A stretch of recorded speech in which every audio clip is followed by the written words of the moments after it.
don't have the determination to finish something, then don't start it. But if you start, somehow finish it.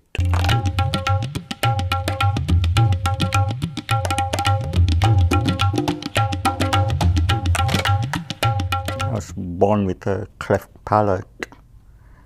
That got repaired in Colombo in a hospital, and that's where I contracted polio when I was a year and a half. There was a polio epidemic in Sri Lanka.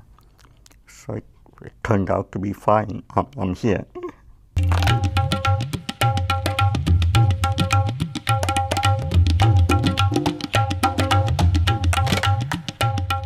Diffusion.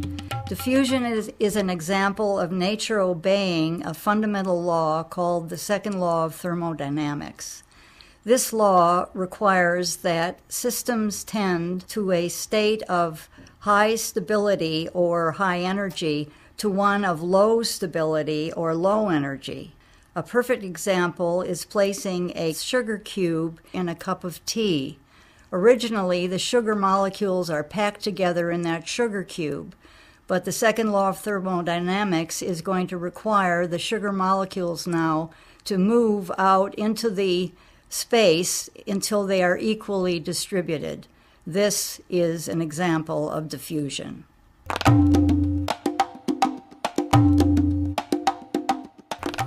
Scientists and mathematicians strive to model nature. We build models of nature so we can better understand the physics or the biology that's driving the system. Mathematics is used for prediction in our industry, right? You want to say, if I produce the wells in this way, or I put the wells in these positions and so on, this is what I'm going to get out. This is how much oil, this is how much gas, this is how the pressures are going to change, and so on. And there are two ways of doing it, and one is what we call analytical methods, and that's what Michael's book is all about. And that's where you have the equation and you make some simplifying assumptions. And there are scores of different kinds, we call them geometries, and different kinds of boundary conditions and so on. And he has very fast solutions for solving that problem. The other way to do it, which is an industry standard, is these are numerical methods, and that's where you take, say, that shoebox reservoir model, and you chunk it up into little squares, little sugar cube volumes, and then you try to solve that using finite difference or finite element, which basically says the computer has to compute at each one of those little cells what's going on, and those can take hours or days or weeks to solve. The joy of Michael's book is that if you have a problem that can be simplified, you look up the solution and you can compute it in seconds. He was wanting to solve these very challenging problems that everybody was doing numerically. He was talking about solving them very quickly with an analytical approach.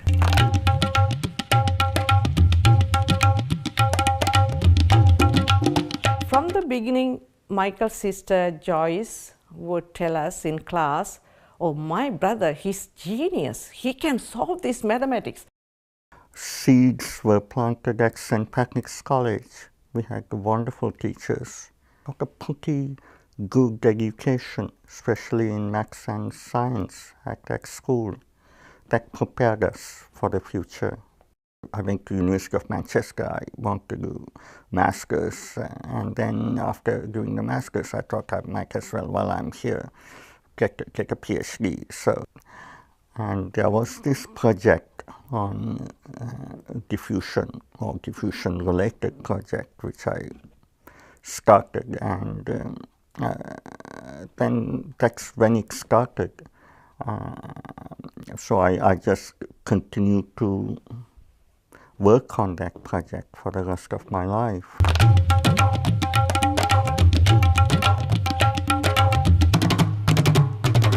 His constant dream was to come up with the book. And eventually he had that dream realized.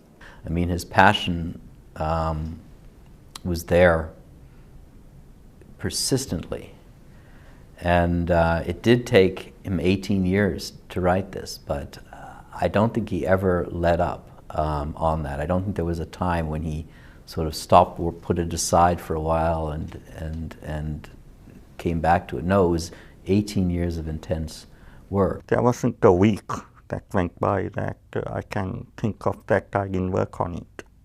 Virtually every day I will come home and do a little bit, at least a little bit. If I didn't do something, I'll feel guilty. He would sleep, and especially when he was doing his research, when he has problem to solve, he would be thinking, and early in the morning he would tell me, Agnes, I think I have solved it. Comes early in the morning and he would call on me, I guess, to try one of his ideas. That would be the result of a lot of, I would say, either dreams, struggles, or nightmares.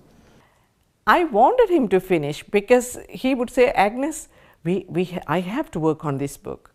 We can, once I have finished my book, then we can go here and there, everywhere.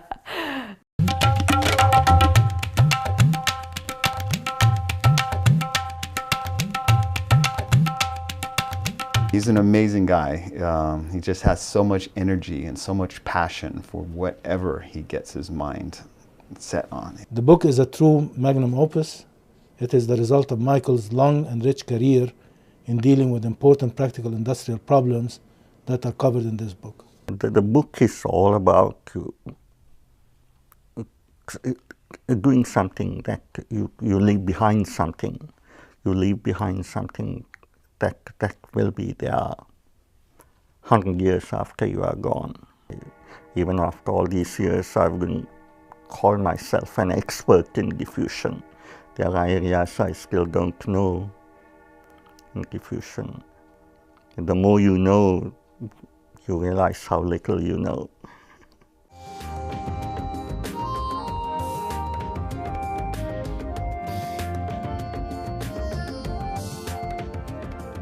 I read his whole book. While I was reading, I said, Michael, it's like saying the rosary because you are repeating the same. To my eyes, all those equations look the same. I don't see any difference. Without Agnes, all those pages in that book would have been blank.